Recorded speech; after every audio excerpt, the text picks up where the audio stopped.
Oh, I cut off my hair and I shaved off my beard the other day. You you could see it. You could see it. I could see you do it in yourself, like Jane Doe style or whatever. Eh, Yeah, Nah, man, the oh man yeah. get the cool mohawk. I approve of a mohawk always.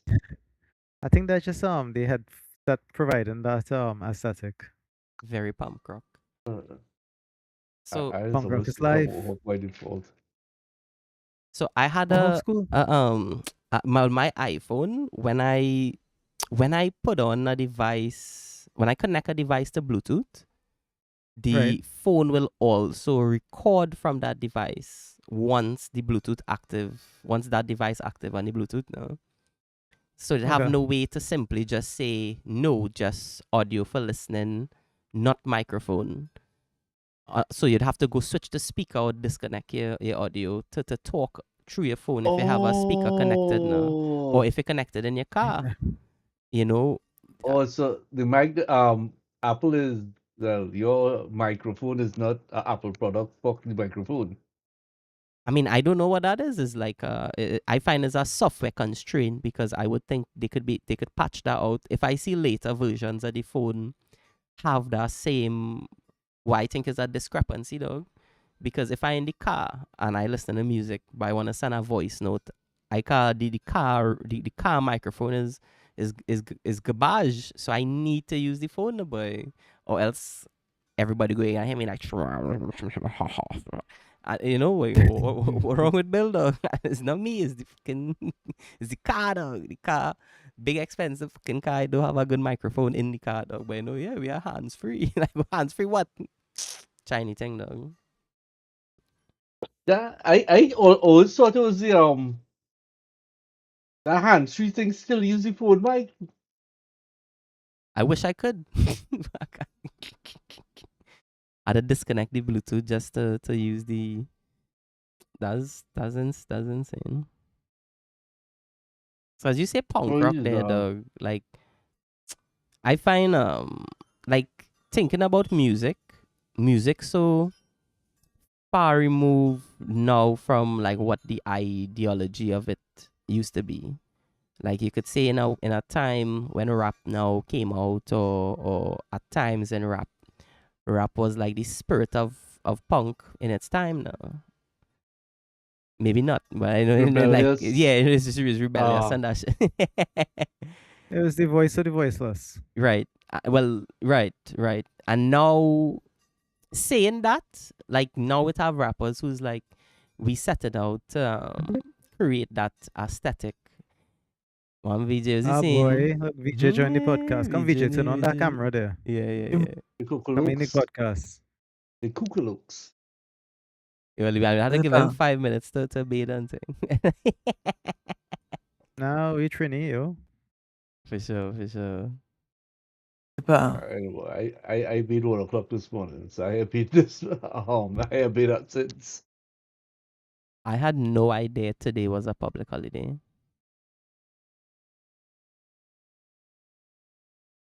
Working from VJ, home can do that, you know. I mean, after work VJ, tomorrow night, so I just, dreading the entire week. yeah, you leveling that druid or VJ? no. Why, boy? I've enough to set up already. I mean, yeah, busy on the priest and the shaman. Pretty much, yeah. Okay. You're leveling new characters. Yeah, I mean, you had to have all sauce. So I mean, you're only Too playing fun so to. long that only know everything that's do. It don't matter what. Um, It have two answers to that. One is in my case, yes. But like in Stefan case, WoW has this new thing called the one button DPS, which will basically do your damage rotation for you at a slightly it's like 10 to 15% less than if somebody actually knows what they're doing. But that's good enough for most people, right? Because most people not venturing into the hardest content. So you can see all the raids, all the dungeons, all the delves, everything at the let me just say the average level skill and have your fun. So you can basically play all the characters, all 39 specializations. and just enjoy the game. They're leaving more and more. They're just separating that highly competitive, that $1 million bracket thing that going on right now. That race to world first. The what? Oh, every time they have a new raid in WoW, right? They have a race to world first competition between the top guilds because mythic raids just literally that hard that it like right now one of the bosses is virtually impossible for people to do. So that's always be a humongous chunk of money they make from that, right? It's be all over Twitch. If you just go on Twitch now, you'll see race to world first. Wait, what do you mean Um, there's so in terms of like YouTube views and like people Twitch and following the content, like yeah, it's way they remember. generate an economy. Not only that, the sponsorships. Remember, this is WoW, right? So when they get in sponsorship and stuff, it's like $100,000 sponsorships they get in per sponsor, and across a team of, like, say, 20 to 25 people and stuff, this works out to be millions of dollars. They're getting revenue per year. Right, with marketing 'Cause- contracts and yeah, all of that. yeah. Right, right, Because right. WoW not seen as sweaty, noob, like, like antisocial gaming, like other, like how some other games might be viewed. WoW has like a little bit more respectful relationships with companies, more akin to like how a Call of Duty is treated like a real game. Whereas if you tell people you're going to have a Smash Brothers tournament, they're going to look at you really funny.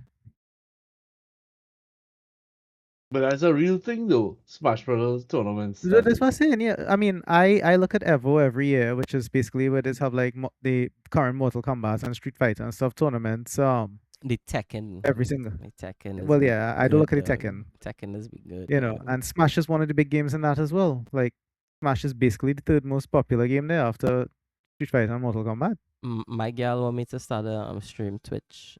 I mean, sorry, I'm stream Smash. Well, yeah, yeah. Like I say, Smash is exceedingly popular, but you'll catch your tail to get lots of sponsorships for it, right? Yeah. Compared to more prestige related titles.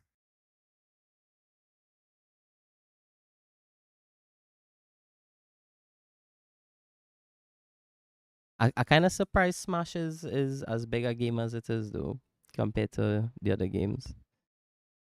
Well, it's Is Nintendo, so it's fun. yeah, I was about to say the same thing. And they could be competitive at it, and once there's a opportunity to be competitive, people going to be competitive. And once there's competition, people are gonna find a way to refine it and make it more and more and more rigidly skill based game. Was the They games do that to is everything. was the games is watch out like Yvonne thing? Just Mortal and Street Fighter for me. Mm-hmm. Um, and I only look at the Street Fighter finals because that's always really, really fun competition. Because I mean, I'll give Jack his jacket. I'm not a huge Street Fighter fan, but the game is really, really, really conducive to competitive play, right? But most of the time, I spend more time looking at Mortal because that's my game. It some years back, I looked at a lot of Marvel. I looked at a lot of Street Oh yeah, Fighter. that's the other game, the Marvel vs. Capcom. If they have a current one, that is Yeah. also in the top 5. Like those two, because again, Marvel, biggest fanboy you'll ever meet. But Am I the only one who has just watched TI? I was I mean, actually I watch used to look at TI every single year up until the last few years, and I stopped, I miss like to TI 2015. which would be TI 5. That was EG. I miss. I think I watched EG. I missed the one with wings. It had That was one. 2016. It had a final I missed because I was by ears and like my eyes started hurting, man. I get sick and I get a headache and I have to lie down and sleep. Oh shit. From days of just Sorry. watching TI on the last day, it was just my eyes finally was like, bro, we can't fucking take this anymore. Wings is the most impressive team. I saying this as an OG guy, right? Yes, what OG pulled off 2 years in a row was spectacular and amazing and so polished, right? But those Wings boys, what they were doing was the most unpredictable, uncontrollable kind of Dota I've ever seen in my life. And it was so far removed from what any other Chinese ever does. Because China normally likes to play the straightforward, rigid, structured game. And then Wings fellas is like, no, no, no, we just gonna run on your place and kill you all. I saw people look at the games and in retrospect like break them down tactically and thing, and I think they just was real ahead of the time. It's some rotations and thing from like Yeah, yeah. yeah. Yeah, that's what I'm saying. Like they run around kill you all. Like they took ganking to another level, basically. I really enjoyed that Wings series. I did the same thing. I just downloaded all the replays as per usual, which I used to do in TI back then. Just watch all and try to figure out like when they're doing what they're doing and how like what this facilitating and when they're getting the freedom to do this and all of that. Like That's what I love about that's what to me the game had been missing for a little while, like the insight into what the pros actually doing. oh, Um that won't come back until they fix them up.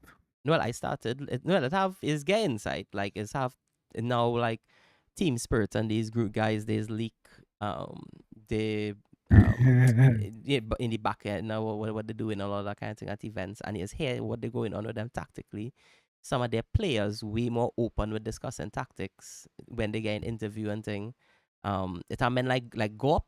He might be a cringe lord and or kind of kiddie and thing, but when I looking at him when he covering tournaments, him and like Pie like that and thing just be saying down. Poppy was saying down a time when I Falcons like win. Pi. Yeah, recently when Falcons won, Poppy was there and they was talking draft and talking game the whole time. And in the last game of TI5, game 5, dog, man, and the last pick, man was like, "Wow, Mar, go and pick, dog." And Poppy was like, "I think they could play Ursa here, dog, on the off lane." And then they're picking the Ursa, and everybody was like, "Holy shit, Poppy is a god." Puppy, you mean a man Yeah, who captained many teams to losing at TI finals, but never captain one to winning. I could say that about Clement. Brutal boy. No, no, I mean Puppy's my Nah. boy, but I remember I started supporting Navi after MYM broke up, and Artstyle was the captain of Navi then, yeah. And then he left Navi and leave me already supporting a team with a captain I didn't like, because Puppy cannot draft to save his life. Yeah, he could predict what other people gonna pick, because that's just a lot of experience and insight. But he still lose drafts all the time. Secret literally got knocked out of TI because Poppy could not draft. That's why Secret started to actually win tournaments when he stopped drafting and let S4 draft. And I wasn't an Alliance fan ever, but S4 was a much better drafter than Poppy. Like I don't think S4, that dog. S4, I I don't think think. that's up for debate. Well, I can't say he underrated it, but I think when you consider in some of the best players like S4 consistency and shit, dog, he was a boss, dog. S4 don't get the credit he deserves for what Alliance did either, because everybody's remember the carry loader and just remember the unorthodox Admiral Bulldog. I But I S4 was the anchor of that side as the mid. Like he I was the just one remember who his $1 million dream coil, dog. the I just Yeah, remember yeah, yeah, yeah, the yeah, yeah. most Correct. unwinnable game I've ever seen. Then the rampage in the side, dog, and that man and you know just how they lost that game, right? Because a man decided that a magic wand, which had is called to this day, your emotional support magic wand, more important than a TP scroll in $1 million tournament, hmm, right? He need that 180 HP horse. So yeah, he- lose your million. I called it in the match while that was happening. I was like, did he misclick that? And then like when they were outside the base and he was like pinging it to his team that he didn't have a TP scroll, and I was like, so well, you just pull back. If the main core don't have ability to get out of that fight safely, why you're like chasing into enemy high ground in their base? Like you're getting carried away now like children. You don't rush enemy base like that when you don't have the advantage in a Dota game ever. And yeah, the second they lose, I was like, yo, you all deserve this loss. They snatched defeat from the hands of victory. nah, that man play for it, dog. That man play for it, dog. No, they threw. That was a throw. Like they Yeah, it was a handed that throw, game but to Alliance yeah. never give up, no boy. Like they make the plays at the end, they dive the Well, base and all yeah, that kind because of that's shit. what you have to do. That You what you can't had be to playing do. in a You had to grand do. finals and Yeah, be yeah. not waiting for the mistake from the enemy team. And That's you the can't be point in in a Dota. grand That's what you had to final do. and not have a TP.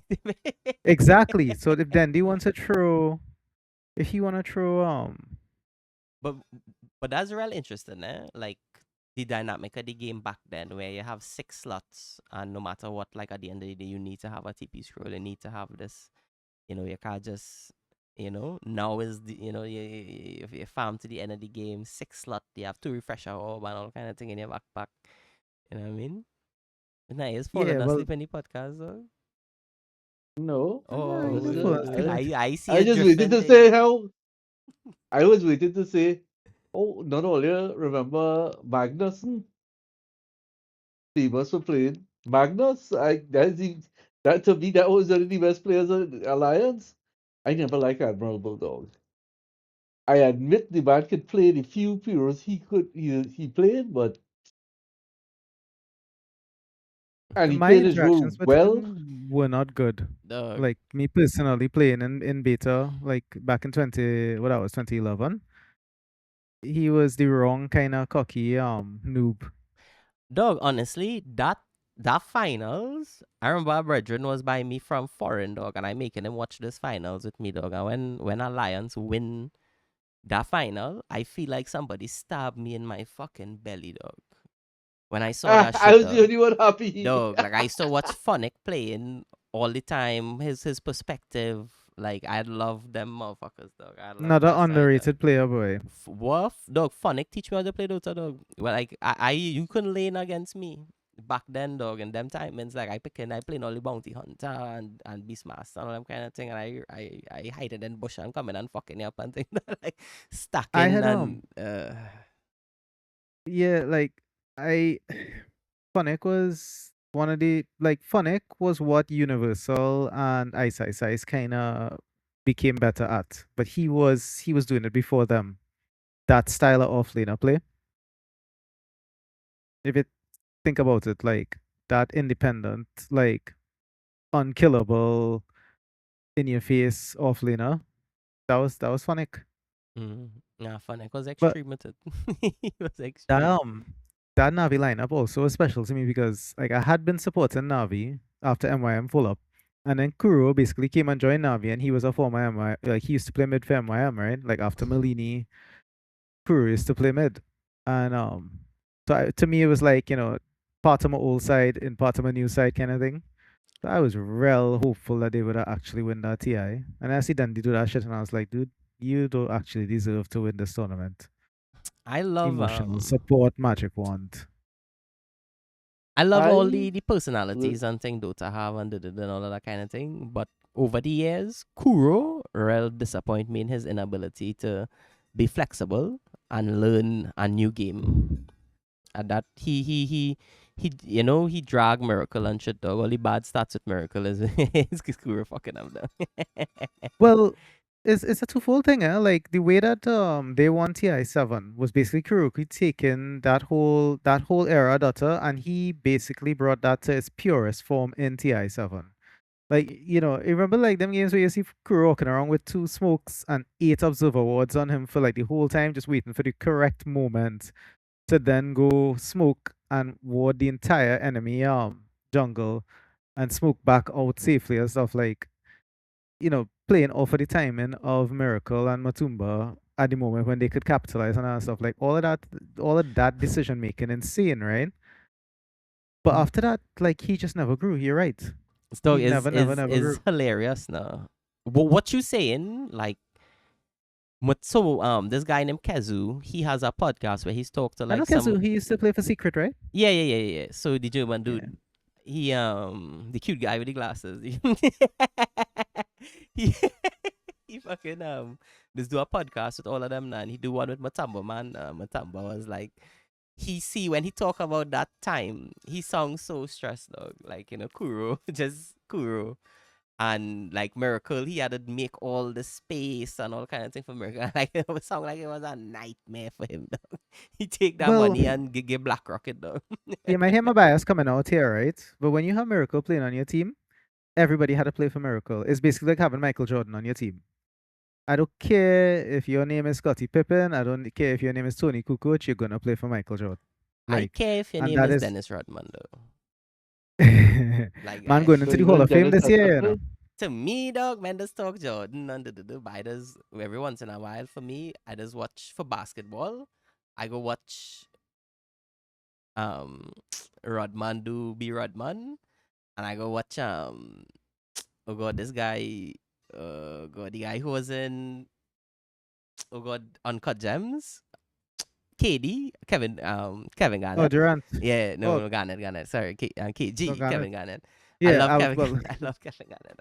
I go watch Kevin Garnett. Garnett's the one big mouth. Dog, not even he gameplay. No, it have a video where like he and Paul Pierce, they in Yeah, like a TV spot now during a NBA game or whatever, and he order fucking fries and onion rings now and a burger, and Paul Pierce tried to take a onion ring from him, and he started getting with the man, dog. Like, hey correct. bro, watch out, and he started defender, dog. He started box up and stand up and block him and thing. Natural defender, dog. Like, that is one of the funniest things I ever seen in my life, dog. Well, I mean, at the same time, too, you don't really want Paul Pierce touching your food, because I mean, But I Paul just Pierce want basically by himself killed our new Celtics dynasty. So, like, I never watched basketball, but from what I see people, he was clutch. He used to finish whenever oh, he, you know. I thought you were a big basketball fan, like Nah, when you nah, was nah, talking no, no, about no, no, no, no. Studio Gangsters and thing. Nah, I just was watching a documentary with them, dog. And Oh, I saw that. I just thought that was funny as hell, dog. Like, you know. I love the antics, how people just use things to push themselves now, and like I like the stories just people talking about Garnett. Like I have a story where the biggest man on the team, a dude named, they call him Big Baby, he hand wrestled him on a plane in front of the whole everybody and beat him in a hand wrestling match that way. Like, yeah, just the whole how people describe that moment, dog, from everybody perspective, the coach perspective, this one perspective, like it's hilarious, dog. Like, competitors and the shit they just do, the mentality. I to love that, to dog. be a pro athlete at the highest level, you have to be a naturally competitive person. There's Glenn Davis you talking about, right? Big Baby. I think so, yeah. Yeah. No, he got that cool as shit, dog. He's kicks.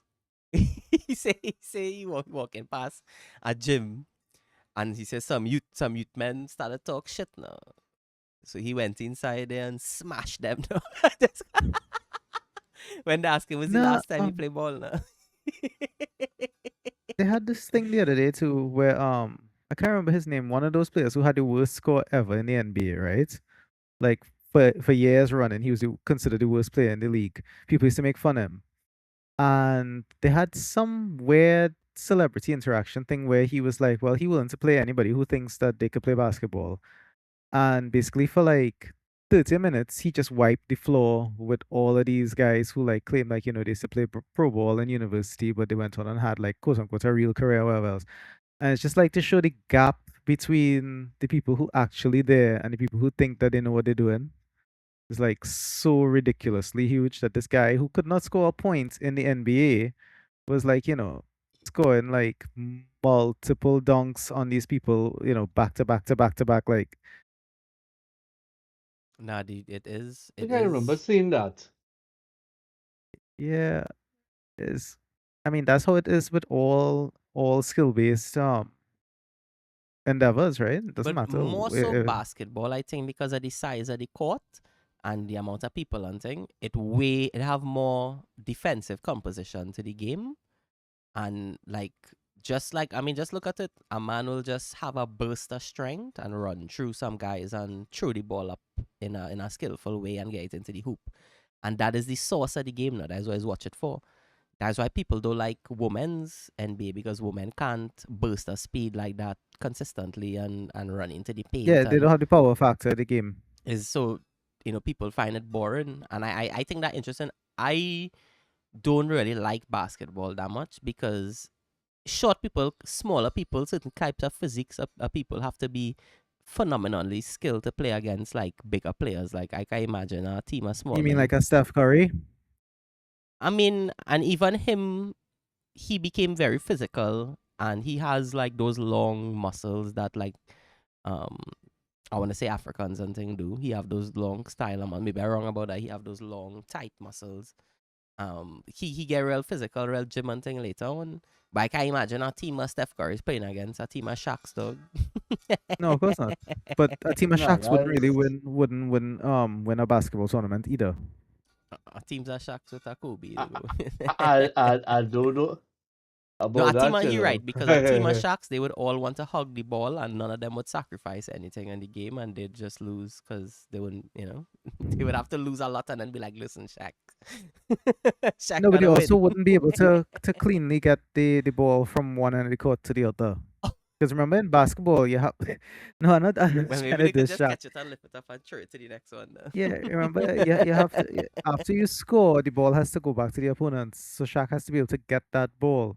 The only time Shaq used to get the ball was when he was lineman in the paint and like basically like batting the ball out to other people attempts to score, right? You see what I'm saying? Yeah, So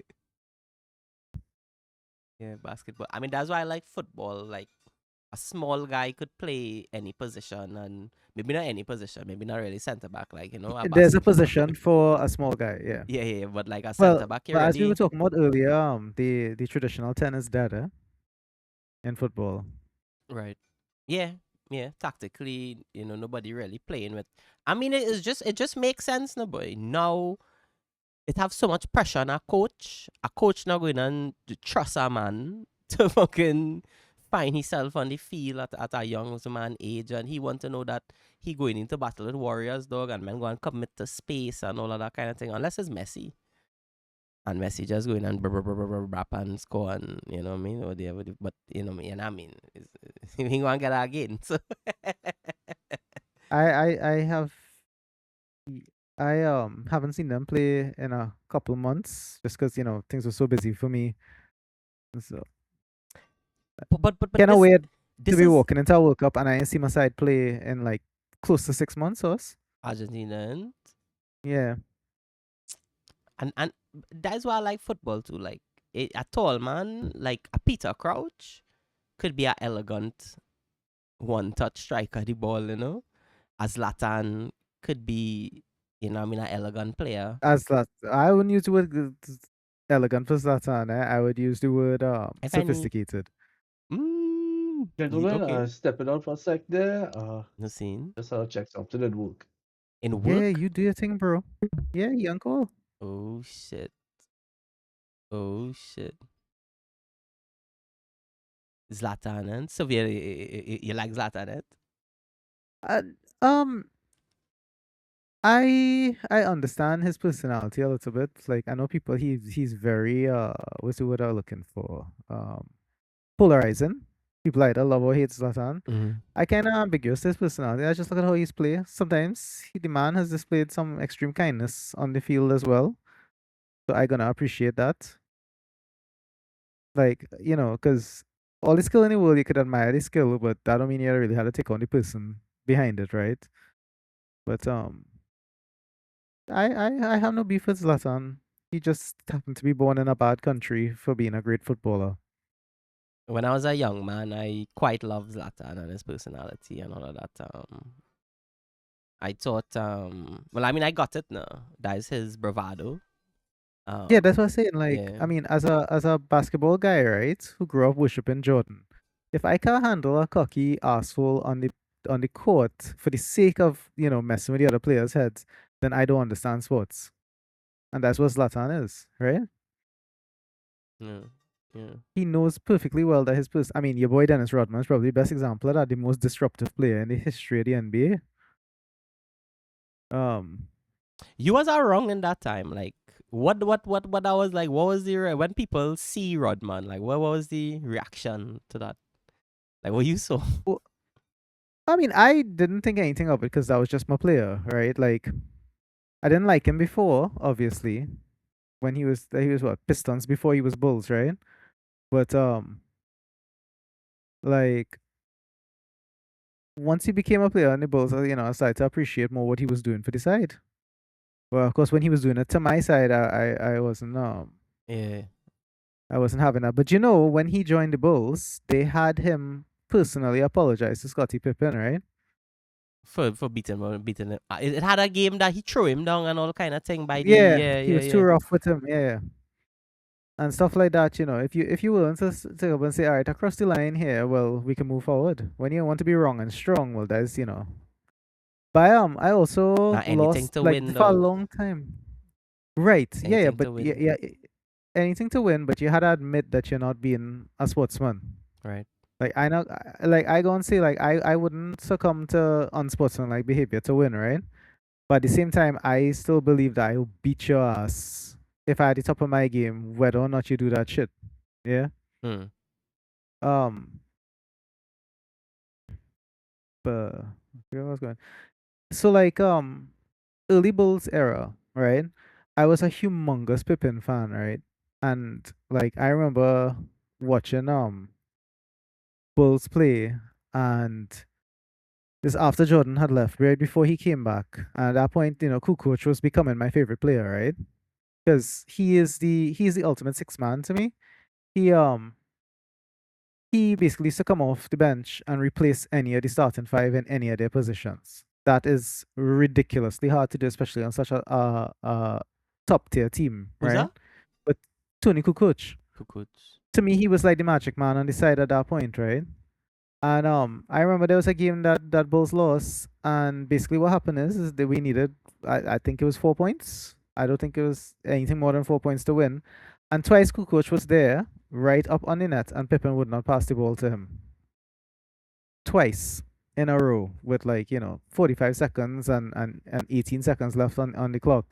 And he just refused to pass the ball to Kukoc and didn't score both times. And we lost.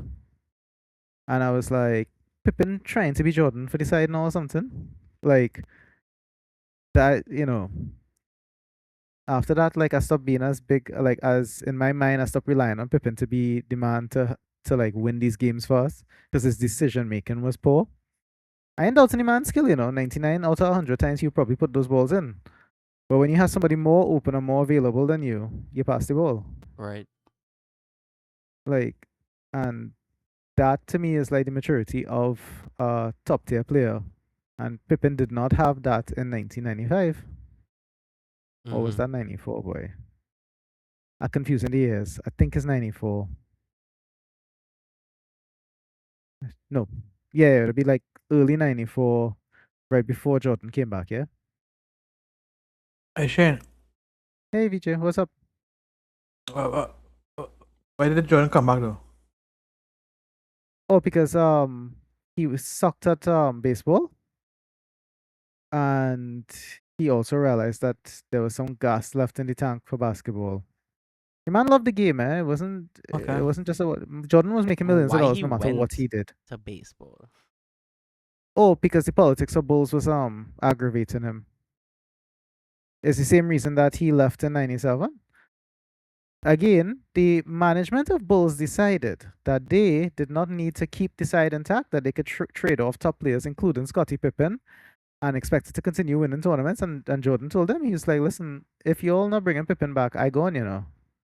Like, I didn't win 6 rings with him in a row. Well, almost in a row. Because he played the end of the '95 season and didn't win, right? When he just come back, he came back mid-season and he tried to carry them, but it was too late in the season to do that, and he was too out of form because you don't athletically train for baseball the way you train for basketball, right?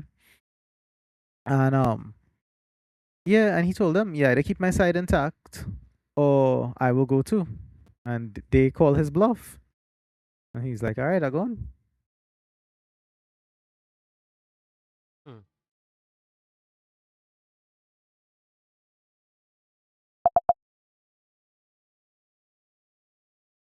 That's why to this day, like the older people like me always criticize LeBron because LeBron was willing to jump teams over and over every single time just to pursue a ring, and Jordan's mentality was no, no, no, keep my side intact as much as possible, and we will get better together and win.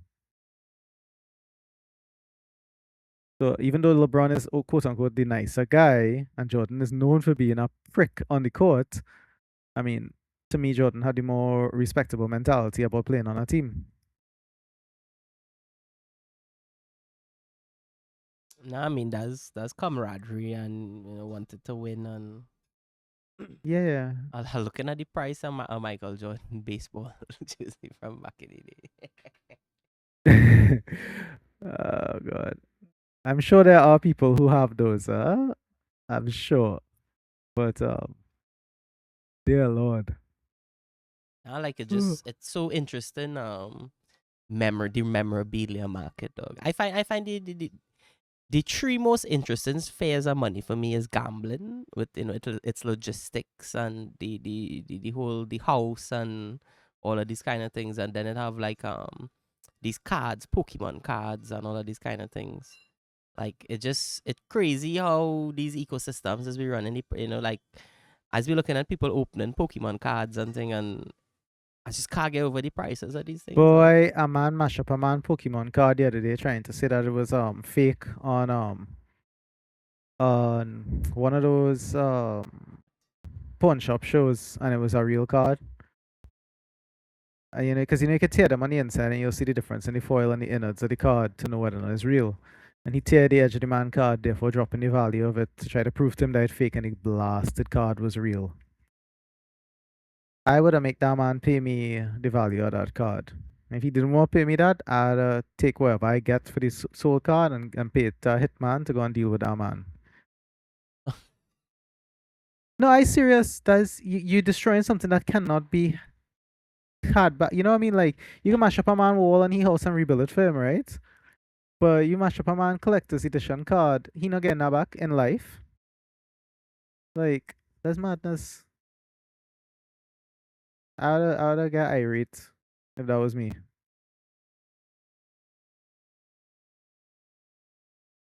Yeah, the Jordan baseball thing is apparently 10K to 100K for the Barons Jordan. I'm surprised it's so cheap. I, A Jordan Kitters from basketball is like 10 million, or one sell for 10 million or whatever. yeah, well, there's the goat. Yeah, but you lucky you from a particular era where I think athletes were still special. You The know. systems, I'll tell you something, Rustam. The same way how I think people can't be special in Dota now anymore because of the 4 minute bounty rule and the 3 minute shrine lotus and all of this, yeah. And you cannot be as creative with 1 minute opportunities in between each of these to destabilize the enemies, right? Yeah. Um, it's the same thing in basketball. Like in Jordan and the era, like the rules were way less protective. Like you can't, like nowadays you can't check a man with your hands the way you could in Jordan in the era. Like in Jordan time, people used to be bowling him over. If you try that now, it's a foul instantly. Like so, like there's like the rigidity of the games kind of kill part of the growth of players, if you ask me. Mm. Even in football, they want to weaken offside rules now, right?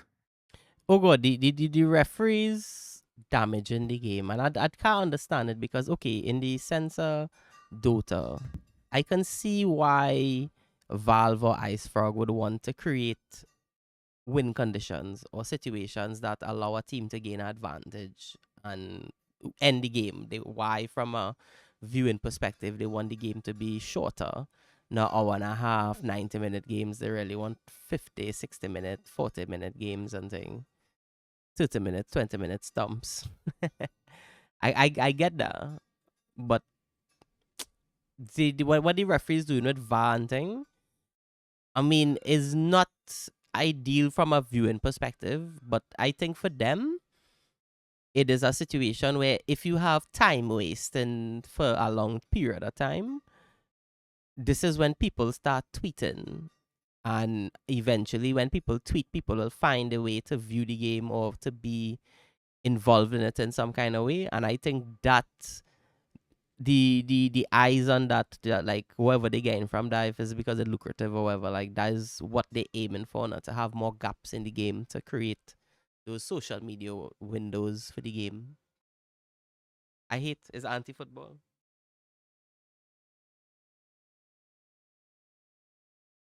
The referees and Arsene Wenger totally out of control. Yes. Yeah. I agree. We're talking about Rodman, and who's a player that controversial that I love. Luis Suarez. He had such a career, boy. Like, his Premier League time fabled. His time in La Liga, he's the only player to ever outscore Messi and Ronaldo in a season. He was phenomenal, dog. That when he in his day, dog, tenaciousness. I remember that first season he come to Barca, dog.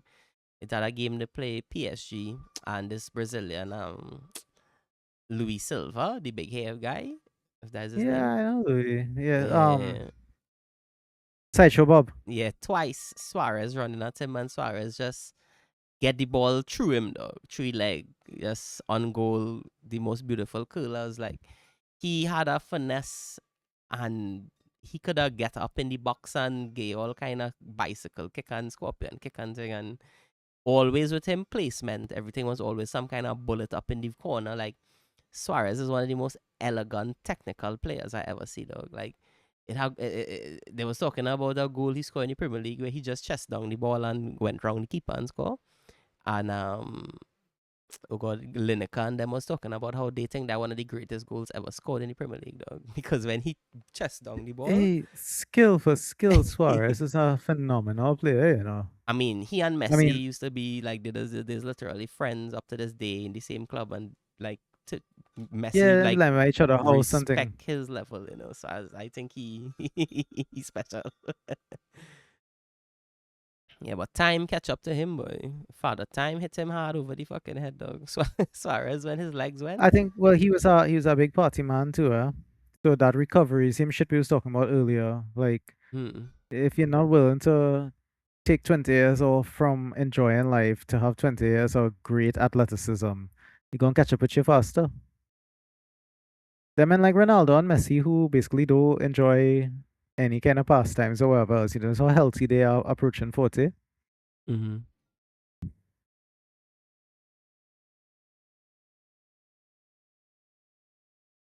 That's why I mash up Neymar. I mean, I know Brazil fan or whatever else, but the truth is Neymar went to party too much. Now his focus definitely not wasn't there. Messi and all early in his career, well, the type of person he is, he started having, I guess, some type of anxiety, and he started like vomiting before every game. No, Messi used to vomit before every game. That wasn't anxiety alone, huh? That was the fool you was addicted Pizza to or some shit. carbonated drinks. No, carbonated drinks. So he used to be going by the vending machine and drinking Coca-Cola and thing whole time before games. Like he didn't want to drink Gatorade or whatever else because he Oh, grew up super poor, right? So this ass used to be, and this is a legit thing, eh? This ass used to be going to the vending machine and drinking like a chugging a whole Coca-Cola from a can, like in between, like the quote unquote water break. Till the coach eventually had all the vending machines removed from Barca Stadium, and then Messi stopped that shit. He's a little child. Like Messi became good at scoring goals because and somebody related to the original coach that he played for, like when he was like 3 years old, when his grandmother got a coach to take him, even though he was a midget. He started to get he started to score more goals because they used to give him a chocolate for each time he scored a goal. But eventually he was scoring like 10 goals a game and they decided they're not good for his teeth.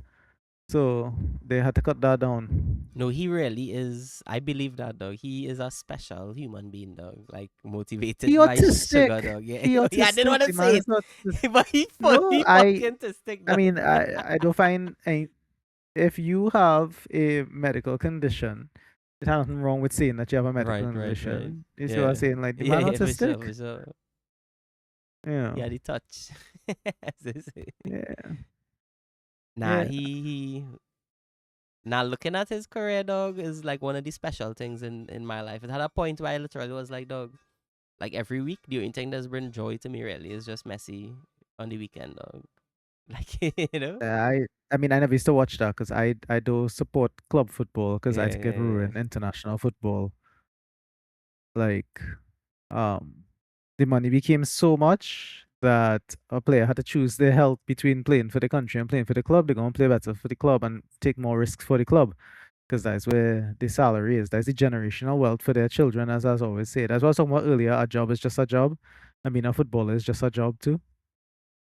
Yeah, Like, but I mean, but okay, I understand what you're saying. I mean, the world changed so much, dog. That I mean, this is something that I think about when I was younger.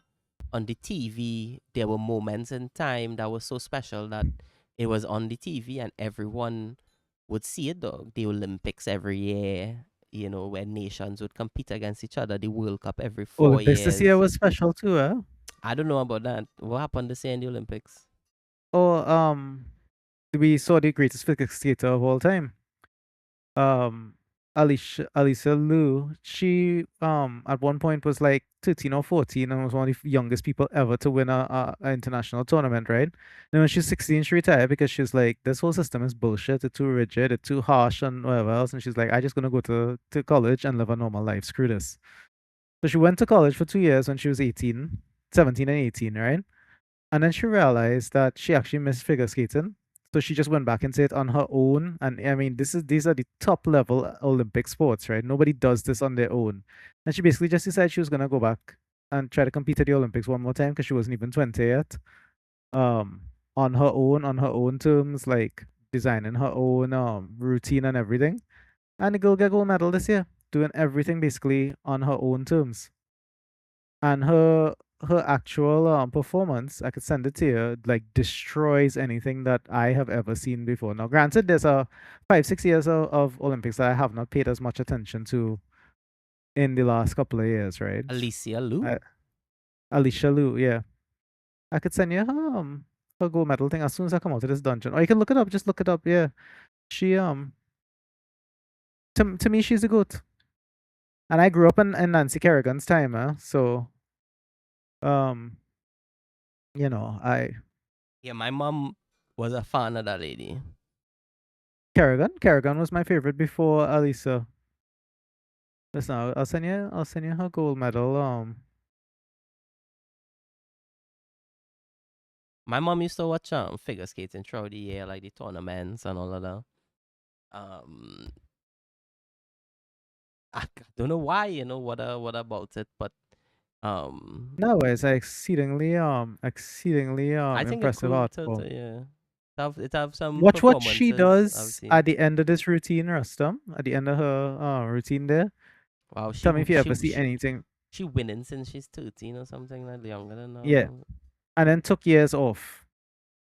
She's like the youngest veteran. Wow, look at her shoulders and her legs. And wow, she is an athlete, bro. She is serious. Yes.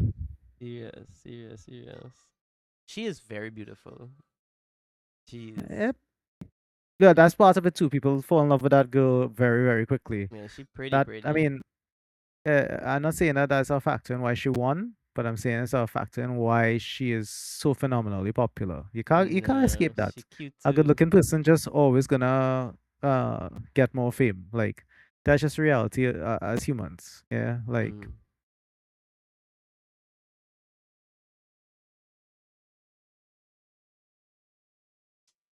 but just watch that performance and watch the end of it.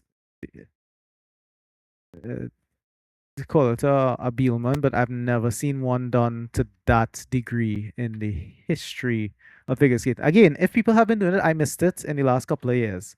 But back to when I used to watch all the Olympics all the time, which was, basically before I started build the house and adopt all the pets and thing, which is, only about 6-ish years ago, right? That shit was not done to that degree. Ridiculous.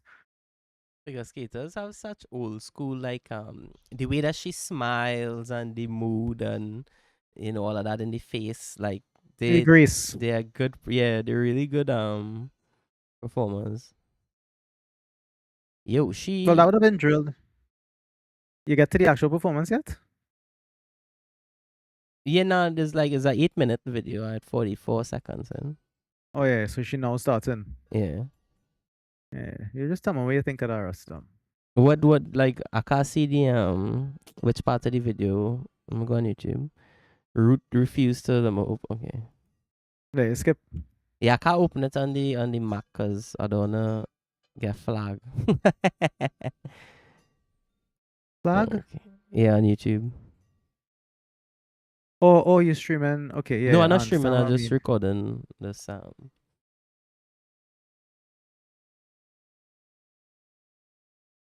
So we're not allowed to like Yeah, I think we to can react to videos and react to yeah. a sporting video that like I mean because that's I mean, I just don't know like what and what. I never check it out what's myself. allowed. Yeah. Yeah, so I won't chance it. I'll just post this with the video, I guess. Dance like nobody is watching energy. All joy, no nerves. Yeah, yeah, yeah. Lost track of how many times I've watched this. It's a joy. Hey, reading people comments. Yeah. Yeah, because it is I don't know how to explain, but it's like a breath of fresh air in that Lol, entire she doing sport. Fortnite shit, dog. I don't even know if Like I it's said, Fortnite stuff, but she just so poppy with like the things modern she happy doing. person. Yes. Yeah, yeah. Yeah, because She's very girly. yeah. Just wait. When that Nah, performance gets going, you know, you're right. You know, all these people who rigid and they want to win and you have to do this routine and this most technical thing ever, where you spin a million times and yeah, that, you know, like this is what it should be, dog. You know, yeah, expression. Somebody could tell a an artistic story. expression. Yeah, Yeah, all that shit, yeah, dog. correct. And I was blown away Oh because wow. starting to get there. I mean, right The now, final element of that routine though is my mind was blown and like I won't say as a sportsaholic, however, but you know what I mean. Like I shouldn't be getting my mind blown in my 40s for a sport that I watched my whole life, right? Like you just wouldn't expect to experience that. nah, But actually, that just blew me away, though. Like, I literally, I look at, I don't want to look at anymore. I don't want to see her talk and thing because I'll start to cry. I can did tell. you get to the end though? I saw when she just started spinning, dog, and I mean, The Bielman, yeah, her and then how she movements extend through. her leg and everything all the way up. So you've seen the end of the full routine then, yeah? That was a yeah, nah, that was I couldn't believe she did that, actually. That was amazing. I'm gonna go back and watch that again. Even from the time she did the whole spin on the ground and all of that was just like Yeah. wow. She is so bubbly, dog. All them keep up, wow, dog. How Because she she goes into that? Honestly, she was just making big circles and jumping, and then just it's in all core strength. All of it is pure core strength and control. Like there's no momentum used from the skates. wow, dog. That's what makes it so She impressive. jumps and does. She jumps and does like 2.5 rotations and then goes completely into that, No, no, dog. she did the only triple lutz in figure skating I ever. mean, I don't understand the technicality, but she kills her momentum and then does this incredible. Just you need to Here, stop to watch this version of it. You'll see. You might like this performance more. Hold on, eh? wow. This is one that she did just as an exhibition of the same style of routine, but you'll see how she varies it because she doesn't do a perfect she doesn't memorize the entire routine each time that the way that they traditionally make them do. She has the elements of difficulty that she's gonna do, and she basically like almost dances her way in between elements. And that's very apparent.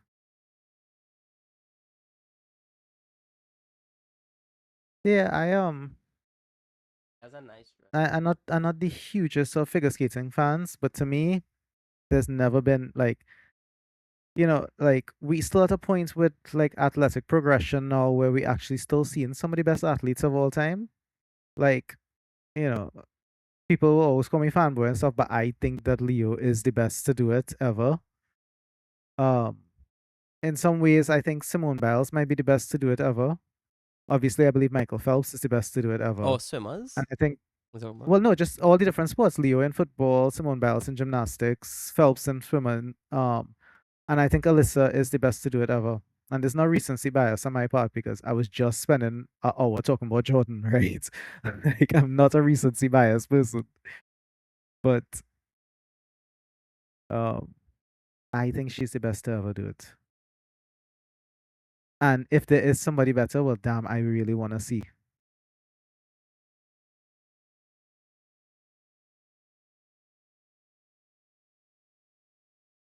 It's just so easy to appreciate her now. Like she not is not some ancient style that somebody passed down and people learned in, and it's not some Correct, old correct, correct, correct. European thing. Like she looks like her. This Like is 2026, Holmes. Yeah. when they I, performing, they trying to create a certain kind of energy and all of that kind of thing. And it's so easy for her to do with the way that she just bubbly and all those puppy moves and yeah, thing. she just living it. She probably really take this shit by storm now.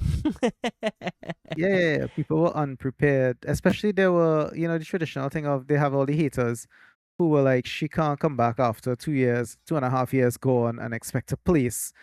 And then she did, and then she qualified for the Olympics and so forth, right? Like, um, yeah. I had just hoped that she'd a medal because I liked her when she was a tiny little kid who was like, above her, like reaching above her pay grade, basically. Like, you didn't really expect her to be medaling when she was like 13 years old, right? Mm. Now she comes back and she's like, I gonna do this on my own terms, which I find beyond respectable. And because it says a lot about that entire sport to me. That like maybe they've been actually ruining how many stars they could have had by being too rigid and not allowing them to grow and evolve. Because you have to believe that 2 to 3 years from now, it's going to be an entirely different field in the way that they're going to approach trying to win this thing. She basically just came back and changed the game. You think people will adapt it? She going to be competing again? Nah, she can't compete again. She'll be 24 next time. I mean, okay, let me not say that because that again makes me sound like an old fogey. It's unlikely that she will be able to sustain being able to do things like that triple lots where she's go up in the air and spin 3 times and land on the back of her ankle like that at the age of 24. That's what I mean by that. It's Mm. just your body not going to be able to cope as much. Her figure skating brutal. Mm. It is exceedingly brutal, almost as brutal as ballet. People don't take on how brutal ballet is. Yeah, I think now we know ballet. Ballet's terrible. When you're seeing people on the feet like that and all of that, like that Yeah, where's is due to your toes, yeah. yeah, that is terrible. So much movies and things, there's a trope where like people just advantage actually that was you ever saw Audition? No, what's that, bro? Oh damn it. Well, Takashi Miike, I am a big fan of him. um Right. yeah, I honestly, you know thinking about how much I was tell Oli about his movies, I think he might be my favorite director, because of the amount of movies from him that I like or have seen is more than 25. He have like 75 to 100 movies or something like that over his career so far. Right. And a lot of them is B movies, C movies, but they That's just fine. dog, like I see some shit in his movies, the most human, like the Japanese have a culture and not showing emotion and not, you know, and Stoicism, yes. yeah, the way that he able to pull these things out and the way that he able to parody it as well, it I think he's one of the most beautiful directors, and people will never say that because none of his movies really beautiful. All of them is like raunchy humor, real sexual things, real. If it's not one of his movies, if something real crazy will happen at some point, But I think he's just a interesting guy. The way that he does see life and all of that kind of thing. But Yeah. Audition is, yeah, the character basically is ballet and piano and all of that kind of thing. Yeah, Audition considered one of the. I mean, I people say it's one of the most real dread horror, right? Real scary and all that kind of thing. But is one of those real psychological horrors. I ain't gonna lie, it have some moments in it that does live in my head. Like not even Ah, yeah, boy. not like really terrifying. Like it have a scene in there. When I see it, I just almost vomit every time though. Like and that is why I don't like to watch the movie because for a lot of it real slow burner, real, real reflective, and then these moments so jarring is upsetting though. Yeah, I recommend it if you want a fucked up movie to I watch. mean, at some point, I have to find some time, and I will have more free time in the coming year and stuff because I don't have as much to put aside for Ollie, Oh, and again, your thing to do though. We don't tell you to watch. Last time we tell you to watch. Oh god, the new Blade Runner. yeah, but I mean, if that was good, then I would watch it regardless because I'm a fan of the original. Nah, the dog Dennis Like, make a dog it bad. I'm a fan of his as well. I just not really sure if I want to watch the Dune movies because how to put it, You've read Dune, right? yeah, I read either the first two or three Dune books. So I've read up to God Emperor Dune, which is what they've only two paid homage books. to with God Emperor Doom from Marvel. By the way, if you ever wondered at that name, the whole point of that was paying homage to God Emperor Dune. But yeah,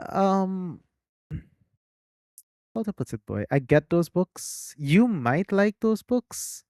Uh, I don't like the main protagonists of the books, and this is not to turn you off of it. I just very picky about protagonists and stories, and so I'm not a fan of the protagonist, and therefore I don't care as much about the stories as a whole. Does that make sense? What I'm trying to say? Yeah, I think so. And it's interesting because it doesn't really function like that, right? It's across different timelines and all of that. Eventually, yes, yes. But as children are doing and stuff. But I'm talking about like the original. Oh, okay. So the original Um, is just like a trilogy kind of thing. no, no, no, no, no. It's a standalone, then a trilogy of sequels. I'm trying to make sense of the current. To be honest, I saw the first one and the world that it built. It felt like it could go on to be something like Star Wars, though. In depth and all of this, right? So, Well, actually, it's the reverse. Star Wars, I've always said this to Lawrence, like 20 years now, is basically taking Seven Samurai and putting it in the world of Dune. George Lucas was a huge Dune no, fan. no, but no, hear him out. I don't like no. I have no Star Wars movie I ever see that I like. It have Okay. things in some of them that I consider to be very good. But when I look at the old movies, I don't feel no nostalgia, no reason to really. Hey, this No, you was wouldn't feel nostalgia because you didn't see them before. So you wouldn't really feel nostalgia in for in them. in the version. No, I saw them when I was very young, but not on a level where anything matter now. Like I can't, those are not movies that we rewatch in our household a lot after. Okay. Like if it was on video, I would have watched it. But when it's on cable and the family sit down to watch it, I would just probably watch cartoons at that time in the day on the next TV. As a child, I get that luxury growing up that I could have go on the next TV while everybody watching one TV.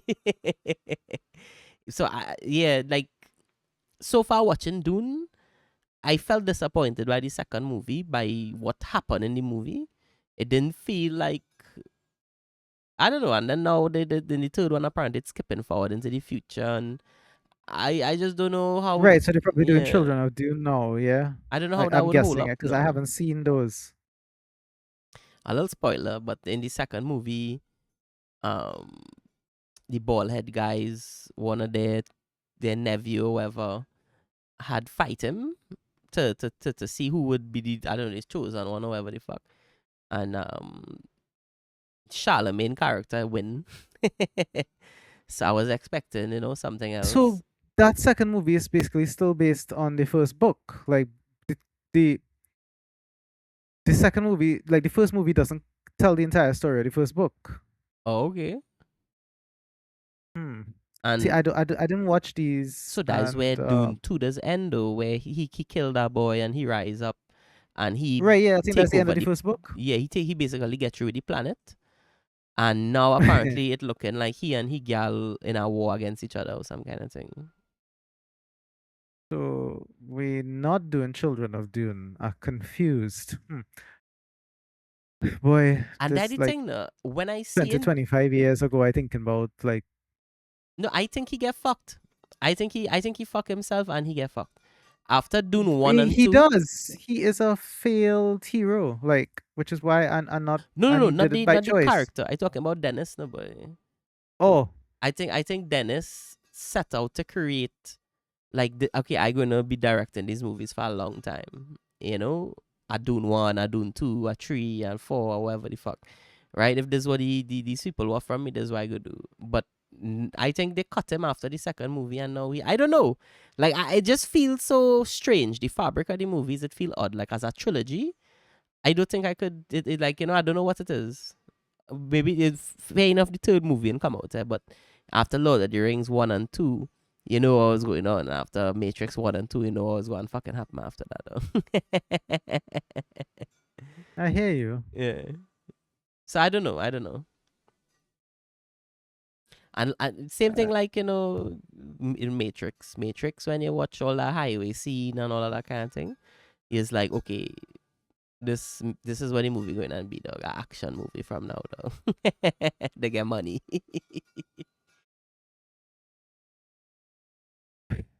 Yes, same, but like, sorry, but that's how I look at it now, though, boy. Like when them get our money, dog, No, it's just them is like, yo, we gonna build a fucking highway, dog. We got no man, we gonna build a freeway, dog. And we going and film just like Matrix 2 was just very disappointing to me. yeah. Like, Was this man named by fucking Steven Spielberg? Just tell a story about George Lucas, right? They making the Indiana Jones now. And he right. say the movie go start from a trunk of a car and and this thing go spin out and and he's like Steve is like, yo, why you wanna do that? He's like, no, because it would be cool, no, boy. Like he's like, Yeah. he don't care, no, boy. Like that fight scene in the end, the I can't even say the new one anymore. The one where him and Obi just fight in the volcano place, like that's Yeah, a that's Revenge of the Sith. yeah, that's an absurd action scene, dog. But bad, dog. I think that's one of the like you had to say that one of the great action scenes that cinema produced, dog. I'd have to think about that. I mean, as a Star Wars fan, like you must know that we all the actual hardcore old school Star Wars fans hate that movie, right? For sure. So I'd have to, ponder this a little bit more objectively. Have you seen the new ones with the girl with Ray? So I saw 7 and it was all right. I had no hate for it, right? Then I saw 8 and I basically said I was never watching Star Wars again. That movie broke my franchise, and it's for me. I always tell this as a funny story that first movie I ever went to see in the cinema was Star Wars, and the last time I ever went to the cinema was Star Wars, and I don't think I ever going back. That was amazing, dog. What you just said. You like 8? No, Oh. no, no. I have to put that as like the name of this. Or like on the description. The first movie I ever went to see was Star Wars, and the last movie I ever went to see was Star Wars. And I'm never going back. Yeah, Star Wars 8 basically put the nail in the coffin for me that like cinema is over. If this is what they're hiring, like they're choosing this director and writer to take over this franchise, and basically they're just gonna destroy. Was there professional qualms about Part 8? As a fan of the None series. of the characters behave like they would have if they were following from part 7. There was no narrative integrity for any of the characters. They basically just went in a big circle, nothing happened. Well, I saw They 7, so you could, if you want, say like specifically what you hated, like what story. they What?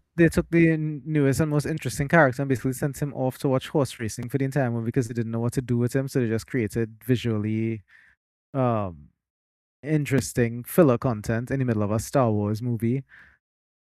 Like none of the characters' relationships got developed. No character had an arc where they grew as a person or encountered any major um like uh antagonism from like villains or anything. Like it was basically to me, what's that called? Last Jedi is one of the worst movies I've ever seen. And I have seen Eternals, which is the worst movie I've ever seen. And I would still put Last Jedi close to that in terms of how badly you could ruin every single aspect of a movie. For the record, Mobius is the worst movie I have ever seen. Oh, I believe you, but I didn't watch Yeah, that yeah, I believe because you. I told Jessel that when he was trying to get me to watch Madam Web, I was like, you see those Sony movies that they're making because they own Marvel properties and want to claim that they're Marvel movies, and I'm watching them. Jessel I'm tried to not make watching you them. watch Madam Web. Yeah, boy, What do you Jessel mean? tried to Wait, wait, convince wait. me He Madam Web was wanted a good you movie. to go and watch it with him, or he saw it No, no, and no, tell you no, that? no, no. He was already in Canada then. Yeah, he saw it and was telling me how he really enjoyed it. Now, And I yeah, was now don't like, coast on the dog. Yeah, I remember the dog have a family, and now he watching us at a cartoon and thing. no, So you know, I'm not saying anyway. What I'm saying is, I am not even discrediting the fact that there might have been emotional scenes in that would have like resonated with him. What I'm saying is that I could look at the trailer of that movie and know that, like, as a movie, as a story, as a piece of art, it was going to be garbage. now Sony shit the bed with their And movies completely. yeah, and all the reviews basically said that. Like, there were people like literally like pulling out their hair over how bad that was. No, but honestly, the fans of these movies, I know to myself, don't have any integrity, and they could make these movies talking about Sony. They could take these characters and yeah, this have something to do with Marvel, and people will be like, "What? Marvel comics?" and just start Well, buying shit, dog. Sydney Sweeney fired her agent because her agent told her that she was going to audition for an MCU movie, and she said, okay. She went and auditioned for Madam Web, got the job, made the movie, and then found out that this was not made by Marvel. The production company was made by Sony, owning some Marvel rights, and she fired her agent because of it. This is like a known thing. She actually fired her representation team for getting her into that movie under the guise of her believing that she was making a Marvel movie.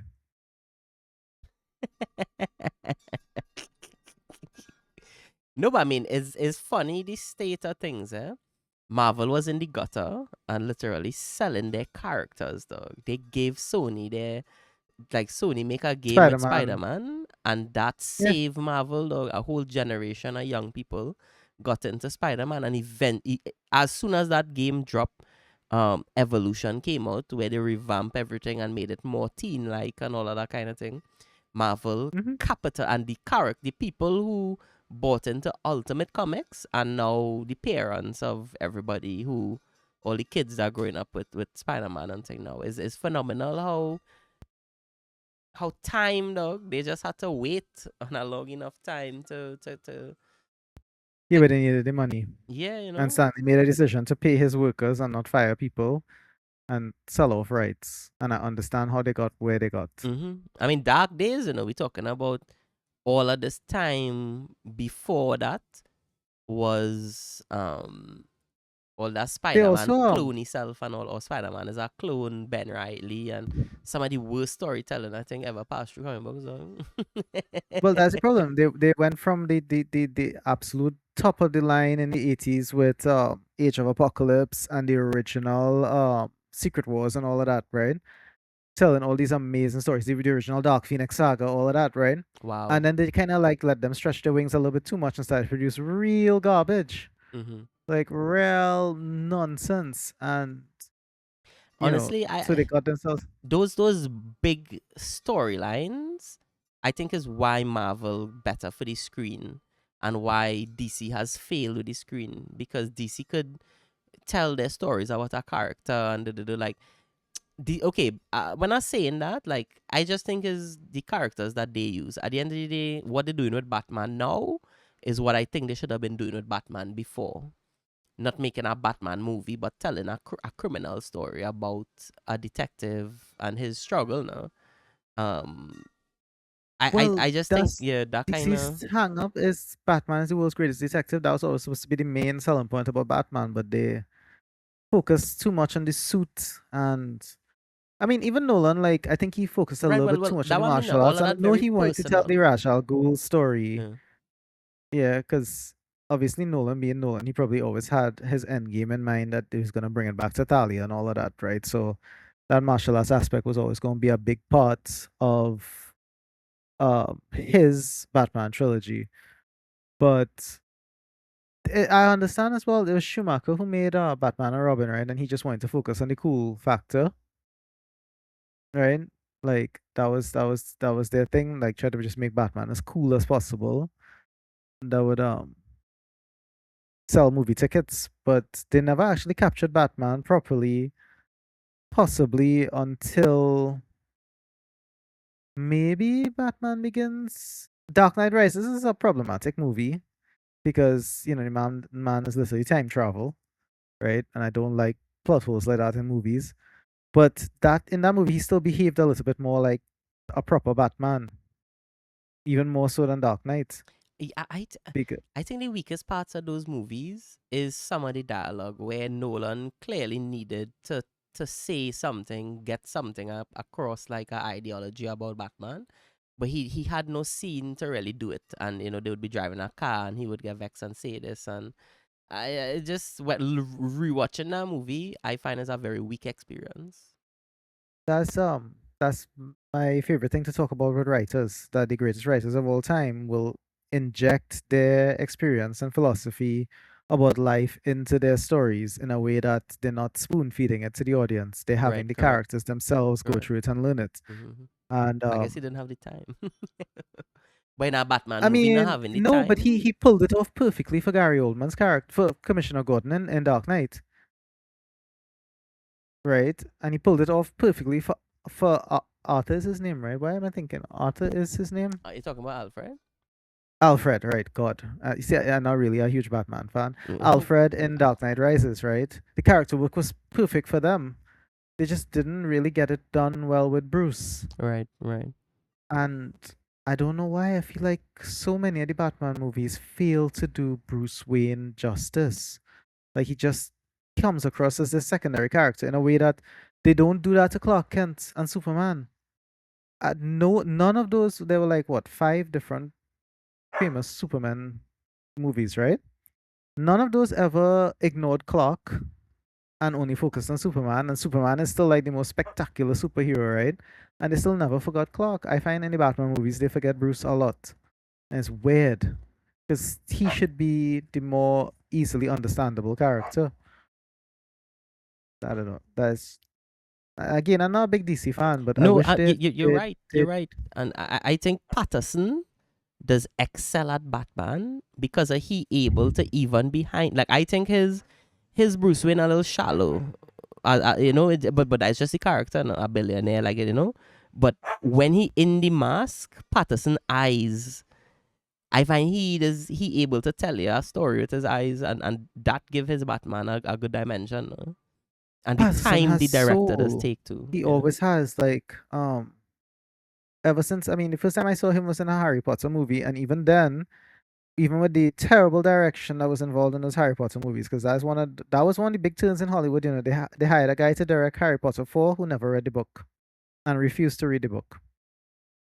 And to me, that's when you know that the executives have no clue over who they're Now that's handing these bullshit. multi-million dollar properties Mm. over to. Yeah, And that and was saying with Sony too, dog. Like they don't respect the consumer, dog. It's just some trash to sell toys and because shit, they think dog. that we just gonna they think that we love things on a whim, like they actually just don't understand fandom. So they sometimes think, oh yeah, we could hand them anything and they'll just buy the new one of it. Or they think, well, I mean, have you heard like these 1 or 2 directors who blame the fans for not having success in their new movies? Like the girl who wrote the Ghostbusters spin-off said that the fans were too toxic, and I was like, people have grown up either their entire lives watching Ghostbuster movies, or watch Ghostbuster movies for the last 30 years, and you trying to tell them what they should like in a Ghostbusters movie rather than they saying this is what we already like. Either give us more of this or we're not gonna like it. Like insulting fandoms to me is one of the proofs that these um these corporations and some of these directors and stuff just don't understand what they're doing. Mm. Eternals, the girl who directed Eternals is a fantastic director in everything else she did. But all those artsy movies that she does, how does that translate into making a blockbuster action superhero movie? It didn't Right. work, right? This Look, they girl. handed Sorry, Chloe sorry. Zhao, I think her name is. They handed Buffy to her as well for the reboot, and they handed in the script and the first set of treatments for the first episode of the new Buffy series. And the studio said we're not going forward with this. They set themselves up to fail. Had they hired somebody else who was doing something more related to that genre and was a big fan of the Buffy franchise, they may have gotten something workable, and the fans would have loved to watch that series get a spin-off. It's not a reboot, it's a spin-off. Yeah, but they I set think, themselves up to fail. and I mean, I think it kind of disgusting too, no, especially like Marvel. No, because you look at this, you look at her movies, and it's like how this person went from these movies to Eternals. You know, this is not what she does, no boy. Like how you could give, like, you know, it's like I could only see it like this is a woman, and you know, we empowering women filmmakers and and for these weaker movies, they would do something like that to just track a certain type of audience, And and they that is could, unforgivable to me, no there boy. are some good female directors out there, No but they doubt. seem to be hiring the wrong ones. I mean, The look like, at you remember when they bring out the Daredevil and thing? which one? So The 2000s movie or the series? Daredevil was good, right? The series. It was Yes. debatable. It was okay. It was okay, but it was good. It had good No, moments. I It thought it had was actually really good. good For artistic direction. 2014, for television superheroes at They that had point that in fight time, scene like Old Boy and Daredevil was thing. basically like an Iron Man. It taught an entirely new audience that this is possible in this medium. You're right, yeah. And You're right. Without a over the top villain and all of that kind of thing. Jessica Jones was good too. For real And no, then they Daredevil, dropped the ball with Power Man, well, Luke Luke Cage. Cage. Yeah, well, he's supposed to be Power Man. I would have called it Power Man, but I know they wanted to go the realistic route, right? But I wouldn't, and then Iron Fist was really terrible. Despite having everything in place to be good, Iron Fist was terrible. Agreed. Really, really terrible. And I was disappointed, especially because they also adapted um got this girl Mary why am my brain not doing this thing properly? The blind girl? No. Mary, I had to look this up because my brain, like, Typhoid Mary. They adapted Typhoid Mary in Iron Fist, right? And she's one of the best characters in in my opinion in all of comics. And they dropped the ball with her, and they got a fantastic actress to play her as well. I think they got Alice Eve to play her in yeah, they got Alice Eve to play her in the Iron Fist season 2. And she's, to me, she's one of the best actresses of this generation. Um she was in Star Trek Into Darkness. It might be the place that you know her from. Yeah, they Low wasted level her and they psychic wasted the abilities, character. huh? Yeah. I really like Typhoid Mary. She's one of the best characters, and they ruined it.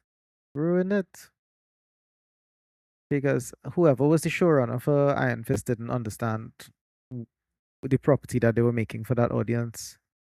Alice Eve. What movies and stuff you thought she was exceptional in? Um, Star Trek Into Darkness.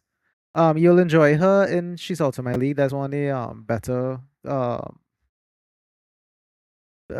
comedies from that era, back when we used to still actually She's have comedy acting a movies being lot made. of shit, dog. Yeah. I think she's a great actress. Like I think she's underrated.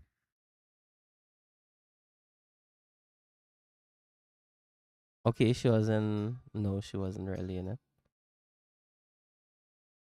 So Star Trek is the only movie I think of, like a lot of B movies. She was in Bombshell as well. I don't think I ever see any. She was in a Black Mirror series and thing. Yeah, she's been everywhere. Robot Chicken, Iron Fist. And she was in other things that I would not have Okay. looked at, like Sex in the City and stuff that,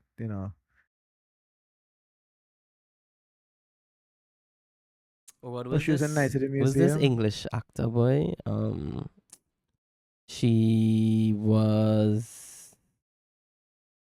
Why am I not coming to my name? It's coming to my head with what movie she was in. Man. That's not. I'm gonna do some googling. She was in the train movie, the Netflix train movie.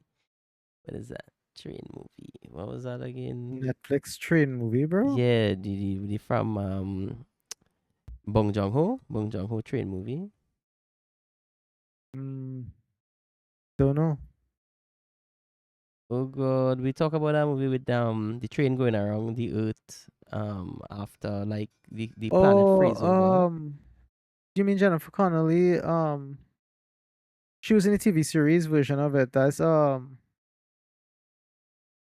what is the name of that show now? Yeah, I saw the movie, but I didn't see the um the TV series. Snowpiercer. Snowpiercer. It's so annoying looking for that. Can't find it. That was Yes, annoying. yes, yes. Bong Joon-ho. Yes, Bong, my dog Bong. He and he partner, Chow Yun Fat. Them is two of my favorite directors too. Them Tarantino.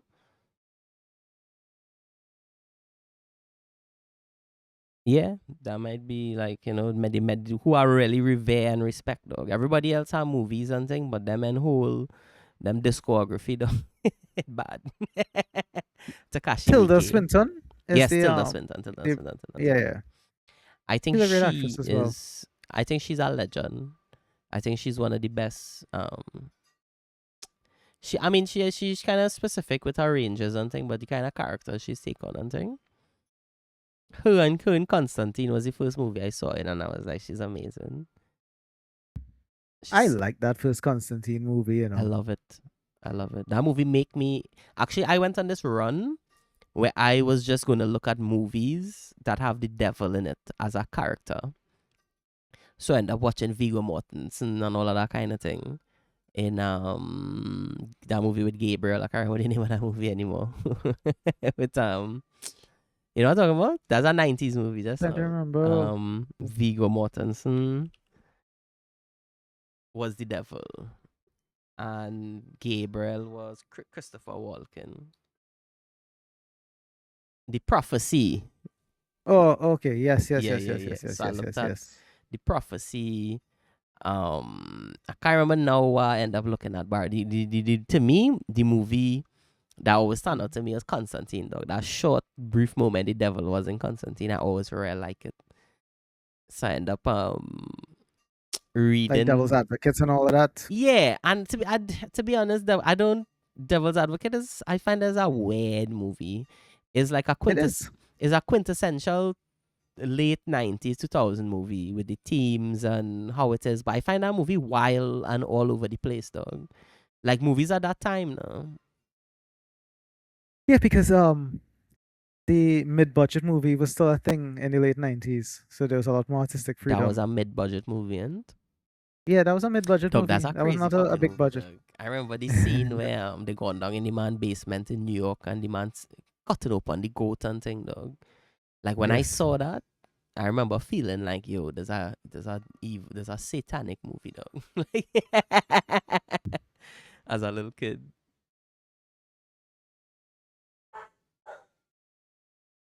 Bram Stoker was the next one too. When you look at that movie, you used to feel like, you know what I mean, you shouldn't watch it, dog. Like nobody, like porn, you had to watch wrong and make sure nobody watching when you're watching that. Nobody see you watching Bram Stoker, though. Anyway, Anthony Hopkins had another satanic what's the word I'm looking for, boy? Hopkins and Yeah, movie that I thought was actually very entertaining that critics hated. I just can't remember what that movie was now. what do you think about the Silence of the Lambs trilogies, the movies? The first Silence of the Lamb, well, I shouldn't say first. The Silence of the Lamb movies with Hopkins and Foster, to me, is a phenomenal movie because I personally, if I just had to tally the amount of amazing performances from any one actress I've ever seen, I think Jodie Foster might have to be at the top of that list. Um, and I always say that she is underrated in that movie. People don't give her enough credit that what she was able to provide for Hopkins to be able to play off of to make that character fully come alive. Yeah. Because he's a quiet monster. He's not a loud monster, and those are harder to actually nail. Um, the first one before that, that Manhunter movie wasn't really that good. Um, I saw that, but it is not memorable. I think the director who did that, Manhunter, I was into him for a little while. I looked at some of his movies and things. Let me see.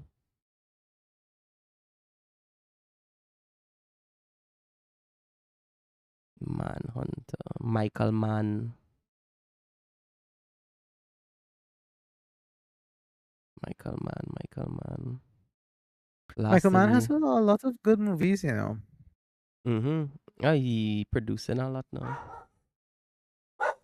Previous.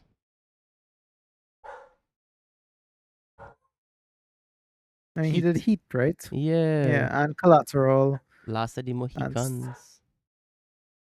I think for a long time that was my brother's favorite movie. Yeah, my dad and mom love that movie. I love the music from that movie. To listen to that shit all day, yo. I think I was supposed to watch Thief, but I never watched it. The original Thief. Yeah. Or did I look at this? But it looking so familiar. I guess I see it. Like as a young man or whatever. You might have. It has a huge cast, like that guy from Godfather and stuff. Um, the son, Sonny. James Caan.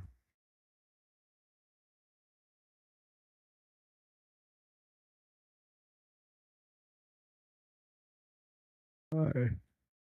Okay, it's 3 o'clock. I had to go sort pets and stuff Yeah, again. actually my I'll be back. dog coming and coasting on me because I also have to feed him. I have to eat lunch and thing too.